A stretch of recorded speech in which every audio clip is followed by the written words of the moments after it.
Assalamu alaikum. I hope you are doing good. So this is a 20 marker question for the chapter inflation, okay? So this question is of May June 2024, paper 4, variant 2, okay?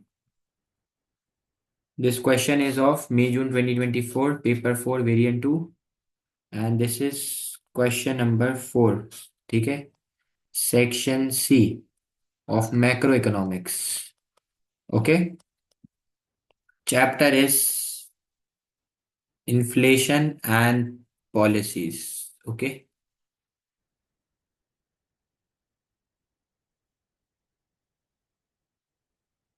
Okay, since we have completed the whole chapter, so this question will be your homework. Once you attempt this whole question, a 20 marker, if you solve it, so you will have an automatic revision of the whole chapter, okay. This is the latest question from the past paper, May June 2024.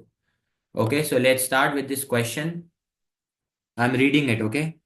In many countries, into 2022, many countries experienced a high rate of inflation caused by disruptions to the supply of goods and services arising from COVID-19 pandemic. What do you mean by disruption? Disruption means कि supply कम हो गई है. Disruption का क्या मतलब है? Disruption का मतलब है कि सप्लाई कम हो गई है, ठीक है.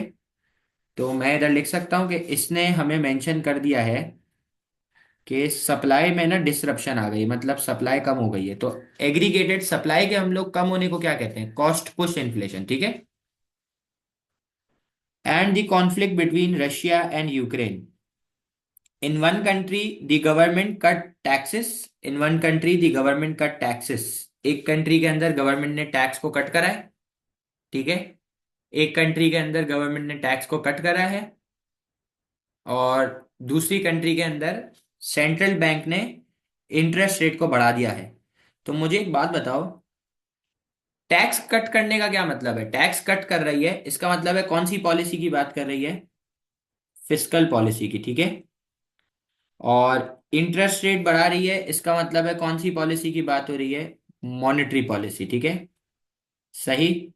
ओके गाइस, ठीक है. तो इसने दो पॉलिसी का भी जिक्र कर दिया, फिस्कल और monetary. Evaluate the likely impact of this policies on the government's ability to control inflation, 20 marks, ठीक है. अच्छा, अब हम लोग जो है ना, पहले मार्किंग स्कीम बना लेते हैं कि हम लोग इसमें क्या क्या लिख सकते हैं, ठीक है. एक बार सवाल वापसी पढ़ देता हूँ आप लोगों को.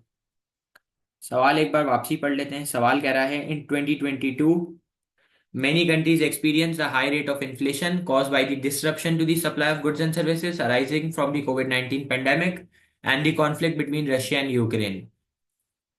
In one country the government cut taxes. Tax को कम कर रही है एक कंट्री के अंदर गवर्नमेंट.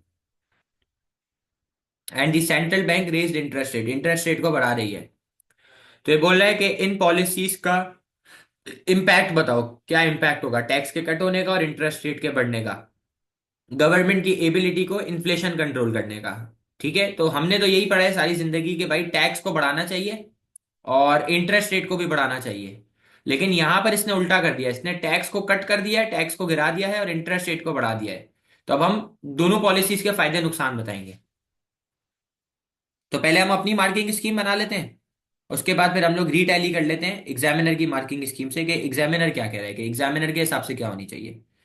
तो फर्स्ट फर्स्ट हमें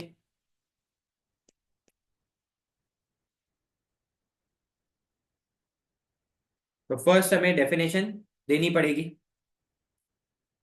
कि इन्फ्लेशन क्या होती है. फर्स्ट हमें डेफिनेशन देनी है कि इन्फ्लेशन क्या होती है, ठीक है.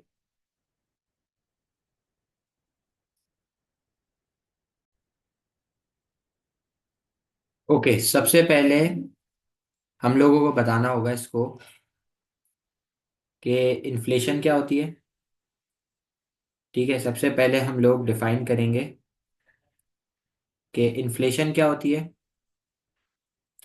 ठीक है. सबसे पहले हम लोग इन्फ्लेशन को डिफाइन करेंगे, उसके बाद हम लोग डिफाइन करेंगे एग्रीगेटेड डिमांड और उसकी इक्वेशन लिख देंगे, ठीक है। तो हम लोग बताएंगे इसको कि एग्रीगेटेड डिमांड पांच चीज़ों को मिला के बनी है, और वो पांच चीज़ें क्या होती हैं? सी प्लस आई प्लस जी प्लस एक्स माइनस एम। सी से कंजम्पशन, आई से इन्वेस्टमेंट, जी से गवर्नमेंट एक्सपेंडिचर, एक्स से एक्सपोर्ट और एम से इम्पोर्ट, ये बता देंगे। उसके बाद इसको बताएंगे कि एग्रीगेटेड सप्लाई क्या होती है, ठीक है। फिर हम लोग शुरू करेंगे कॉजेज ऑफ इन्फ्लेशन। फिर हम लोग क्या शुरू करेंगे? फिर हम लोग इसको बताएंगे कि इन्फ्लेशन की दो कॉजेज होती हैं, ठीक है। फिर हम लोग इसको बताएंगे कि इन्फ्लेशन की दो कॉजेज होती हैं। एक इन्फ्लेशन आती है एग्रीगेटेड डिमांड के बढ़ने से, और एक इन्फ्लेशन आती है एग्रीगेटेड सप्लाई के कम होने से। एग्रीगेटेड डिमांड के बढ़ने को क्या कहते हैं? एग्रीगेटेड डिमांड के बढ़ने को डिमांड पुल इन्फ्लेशन कहते हैं, और एग्रीगेटेड सप्लाई के कम होने को कहते हैं कॉस्ट पुश इन्फ्लेशन, ठीक है। एग्रीगेटेड डिमांड के बढ़ने को डिमांड पुल इन्फ्लेशन कहते हैं, एग्रीगेटेड सप्लाई के कम होने को कॉस्ट पुश इन्फ्लेशन कहते हैं। हम लोग ये बताएंगे। फिर इसको डिटेल में समझाएंगे कि डिमांड पुल कैसे आती है और कॉस्ट पुश कैसे आती है। तो आओ समझाना शुरू करते हैं। तो अब हम इसको बताएंगे कि कंट्री के अंदर सिचुएशन चल रही है रिसेशन की। कंट्री के अंदर सिचुएशन चल रही है रिसेशन की, और रिसेशन एक ऐसी सिचुएशन है जिसमें लोगों की इनकम कम होती है।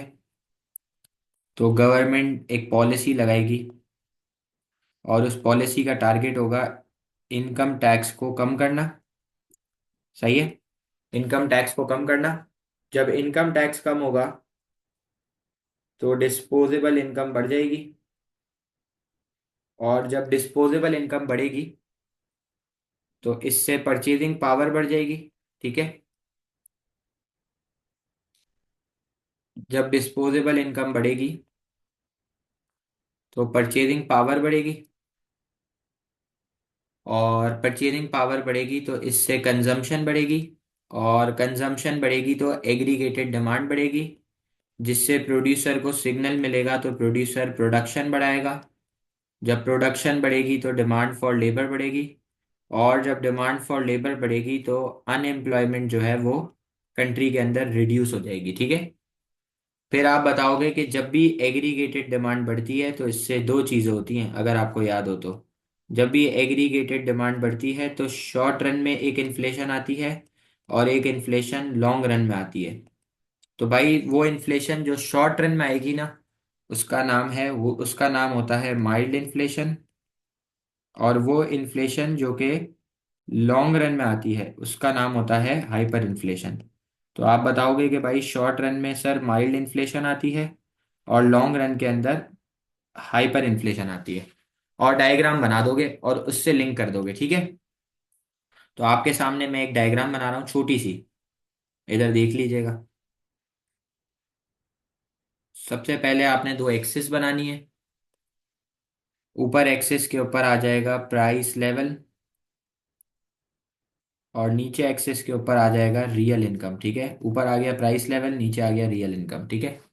अब आप एक एल आर एस कर्व बनाओगे। L R S is made up of four curves: perfectly elastic, elastic, inelastic and perfectly inelastic. तो ये कर्व बना दिया, इस कर्व का नाम हो गया एल आर एस, ठीक है।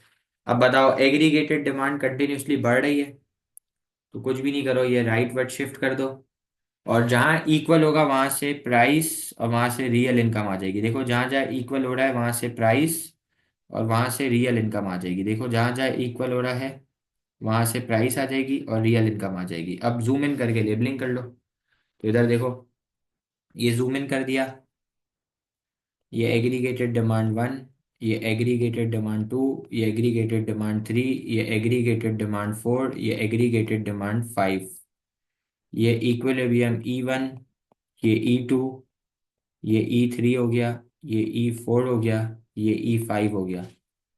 सर ये price P one, P two, P three, P four, P five, ये income Y one, Y two, Y three, Y four और वाई फाइव, ठीक है।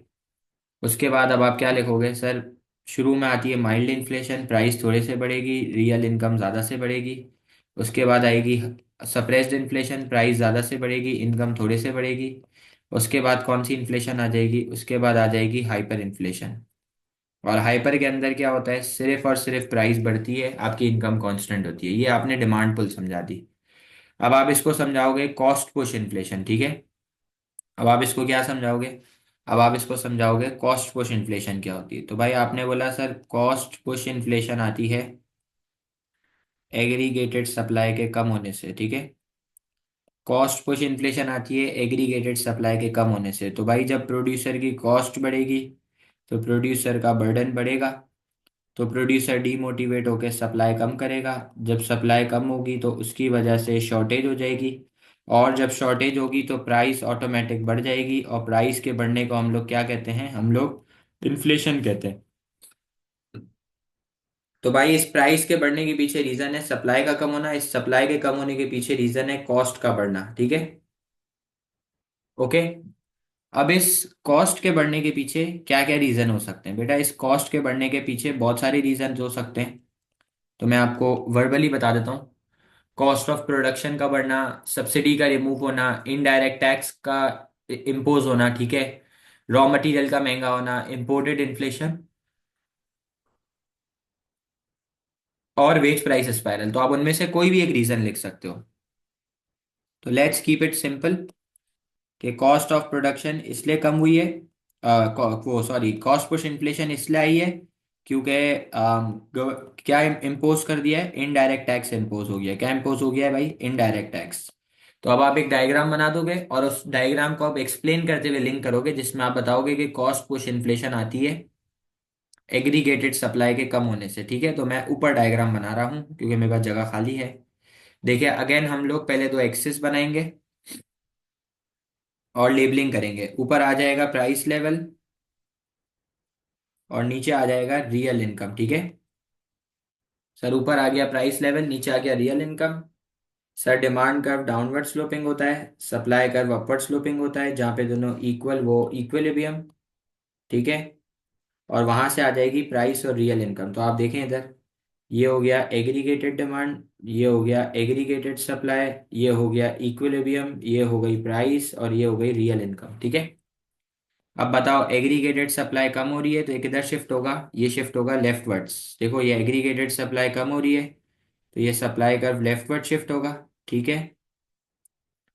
ये एग्रीगेटेड सप्लाई कम हो रही है, सप्लाई कर्व लेफ्टवर्ड शिफ्ट होगा। सर ये होगा न्यू इक्विलिब्रियम, ये हो जाएगा न्यू इक्विलिब्रियम, और लेफ्ट पर आ जाएगी न्यू प्राइस और नीचे आ जाएगी न्यू रियल इनकम। सर ये न्यू इक्विलिब्रियम आ गया, ये न्यू प्राइस आ गई, और ये आ गई न्यू रियल इनकम, ठीक है। और सर ये क्या हो गया, ये हो गया न्यू इक्विलिब्रियम, ठीक है। तो ये आपने सारा का सारा इसको पहले बता दिया कि इन्फ्लेशन आती क्यों है। क्या कहते हैं बेटा, LRAS कर्व तो यहाँ पे बना दिया ना बेटा, सुफियान यहाँ पे बना दिया ना LRAS कर्व, ठीक है। तो सबसे पहले आपने इसको बताया इन्फ्लेशन क्या होती है, आपने इसको बताया इन्फ्लेशन आती क्यों है, दो रीजन है, एग्रीगेटेड डिमांड का बढ़ना, एग्रीगेटेड सप्लाई का कम होना। अब हम लोगों ने ना सवाल का आधा हिस्सा कवर कर लिया है, हम लोगों ने इस क्वेश्चन का इतना हिस्सा कवर कर लिया है, ठीक है। हम लोगों ने इस क्वेश्चन का इतना आधा हिस्सा कवर कर लिया है, ठीक है। पेंडेमिक तक हमने कवर कर लिया है, सही है। अब आप इसको बताओगे कि गवर्नमेंट टैक्स को कट करना चाह रही है और इंटरेस्ट रेट को बढ़ाना चाह रही है। अब गवर्नमेंट क्या कर रही है, गवर्नमेंट टैक्स को कट कर रही है और इंटरेस्ट रेट को बढ़ा रही है, और पूछ रहा है कि इन पॉलिसीज का इम्पैक्ट बता दो गवर्नमेंट के एबिलिटी के ऊपर इन्फ्लेशन को कंट्रोल करने की। क्या क्या पॉलिसी बोल रहा है, टैक्स को कट करो और इंटरेस्ट रेट को बढ़ा दो, ऐसा ही है भाई, ठीक है।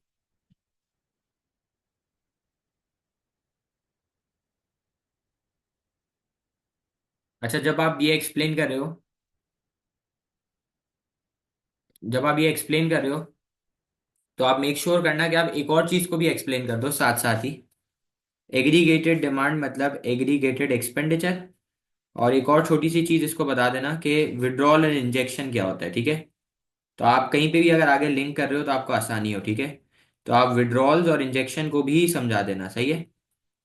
किसको समझा देना, आप विड्रॉल्स को और इंजेक्शंस को भी समझा देना, ठीक है, सही। अब हम लोग टैक्स के कम होने से और इंटरेस्ट रेट के बढ़ने से क्या होता है उसकी तरफ जाते हैं, आ जाओ।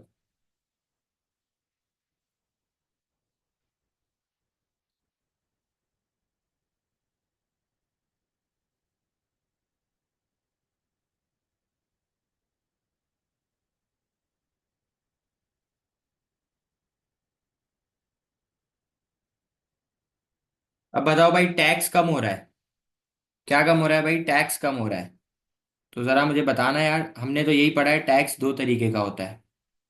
टैक्स कम हो रहा है, टैक्स दो तरीके का होता है, हमने पढ़ा है इनकम टैक्स होता है और कॉर्पोरेशन टैक्स होता है। तो इधर लिखूं, सर टैक्स कम हो रहा है।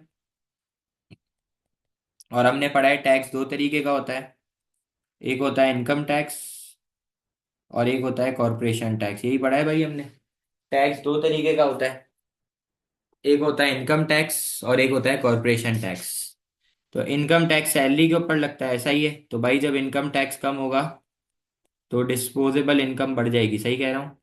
सर जब इनकम टैक्स कम होगा तो डिस्पोजेबल इनकम बढ़ेगी, और इनकम बढ़ेगी तो क्या बढ़ जाएगी? इनकम बढ़ेगी तो परचेजिंग पावर बढ़ेगी, और परचेजिंग पावर बढ़ेगी तो कंजम्पशन बढ़ेगी, कंजम्पशन बढ़ेगी तो एग्रीगेटेड डिमांड यानी कि एग्रीगेटेड एक्सपेंडिचर बढ़ गया है। क्यों? क्योंकि कंजम्पशन जो है ना वो एक इंजेक्शन है इकोनॉमी के अंदर, कंजम्पशन एक इंजेक्शन है इकोनॉमी के अंदर, तो इसकी वजह से एग्रीगेटेड डिमांड यानी कि आपकी जो एग्रीगेटेड एक्सपेंडिचर है वो इंक्रीज हो जाएगी। सही है? ये बात समझ आई सबको कि एग्रीगेटेड डिमांड यानी कि एग्रीगेटेड एक्सपेंडिचर इंक्रीज हो जाएगा। मतलब कंट्री के अंदर क्या इंक्रीज हो रहा है? कंट्री के अंदर इंजेक्शन बढ़ रहा है, ठीक है? कंट्री के अंदर इंजेक्शन बढ़ रहा है, तो आपकी जो एग्रीगेटेड एक्सपेंडिचर की लाइन है वो अपवर्ड शिफ्ट मारेगी। अच्छा, जब एग्रीगेटेड डिमांड बढ़ेगी तो वही प्रोड्यूसर को सिग्नल मिलेगा, प्रोड्यूसर प्रोडक्शन को बढ़ा देगा, जब प्रोडक्शन को बढ़ाएगा तो डिमांड फॉर लेबर बढ़ेगी, और डिमांड फॉर लेबर बढ़ेगी तो अनएम्प्लॉयमेंट जो है वो कम हो जाएगी, ठीक है? सही। जब कॉरपोरेशन टैक्स कम होगा तो टैक्स कटने के बाद जो प्रॉफिट बचता है उसको रिटेन प्रॉफिट्स कहते हैं ना, सही कह रहा हूं? तो भाई जब कॉरपोरेशन टैक्स कम होगा तो रिटेन प्रॉफिट्स बढ़ जाएंगे जिससे री इन्वेस्टमेंट बढ़ेगी।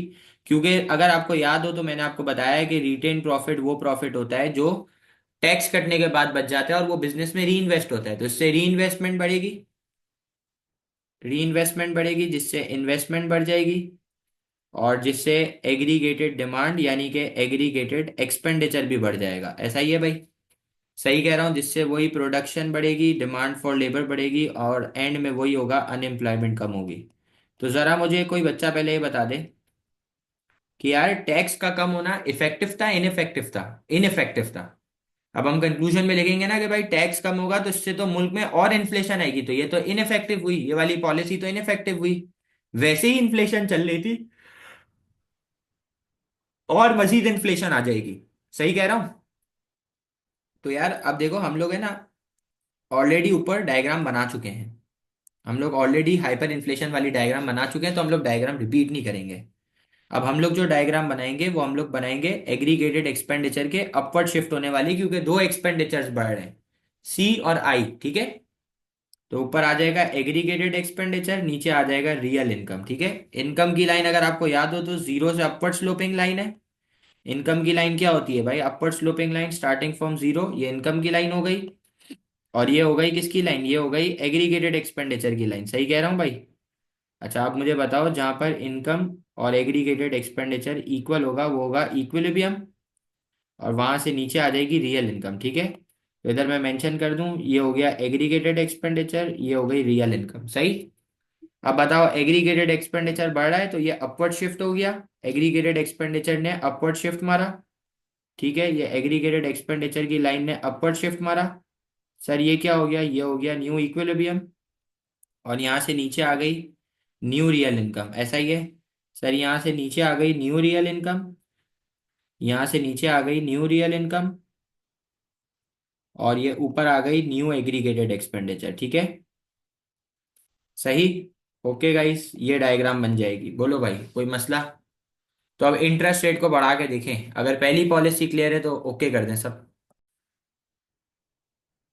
अब ये टैक्स को कम कर रहा था ना, तो ये इनइफेक्टिव पॉलिसी थी, ये हम लोग कंक्लूजन में लिख सकते हैं कि भाई टैक्स को करना सही, कम करना सही नहीं था, क्योंकि इससे तो और मुल्क में इन्फ्लेशन आ जाएगी। सही है?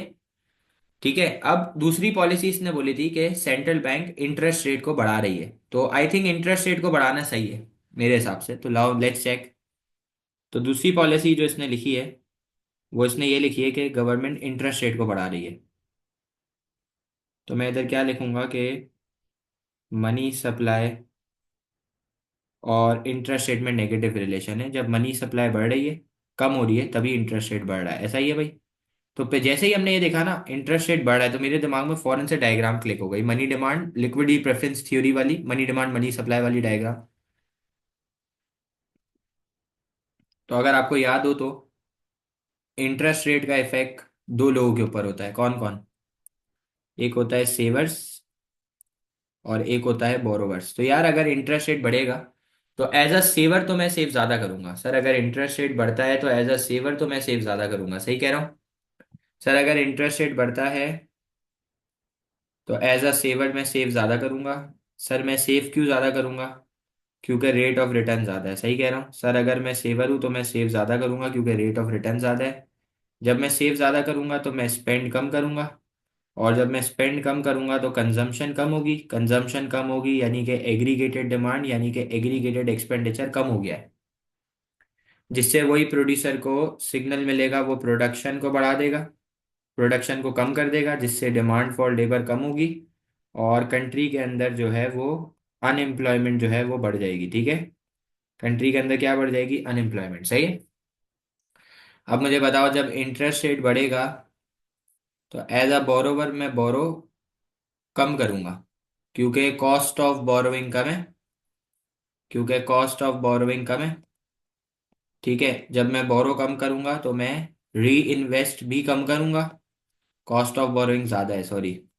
तो मैं री इन्वेस्ट भी कम करूंगा जिससे इन्वेस्टमेंट कम होगी, जिससे एग्रीगेटेड डिमांड यानी कि एग्रीगेटेड एक्सपेंडिचर कम हो गया है, जिससे वही होगा बाद में अनएम्प्लॉयमेंट बढ़ जाएगी। तो देखो दो डायग्राम बन सकती है, एक एग्रीगेटेड एक्सपेंडिचर के कम होने वाली और एक मनी सप्लाई वाली। तो अब बेवकूफ बच्चा होगा जो दूसरी बार वही डायग्राम बनाएगा। आप ऊपर वाली डायग्राम में ही जाओ और एक और डाउनवर्ड शिफ्ट शो कर दो।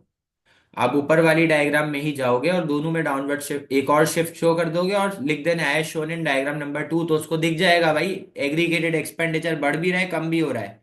बस जब आप अपना पैराग्राफ लिख रहे हो ना, जब आप अपना पैराग्राफ लिख रहे हो तो आप खुसूसी मेंशन कर देना। जब आप अपना पैराग्राफ लिख रहे हो तो आप मेंशन कर देना कि aggregated expenditure is decreasing from AE to AE2।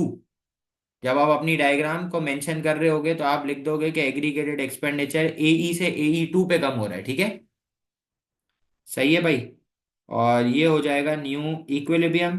ठीक है, समझ आई ये बात क्या बोला मैंने? आप लिंक कैसे करोगे सेम डायग्राम को? ठीक है, सही भाई,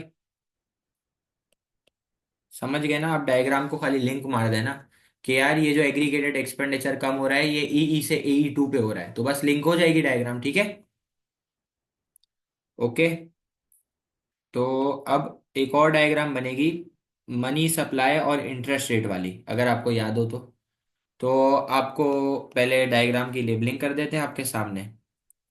ऊपर आ जाएगा इंटरेस्ट रेट, ठीक है, इंटरेस्ट रेट को R से रिप्रेजेंट करा जाता है, और नीचे आ जाएगी क्वांटिटी ऑफ मनी। ठीक है, ऊपर आ गया इंटरेस्ट रेट और नीचे आ गया क्वांटिटी ऑफ मनी।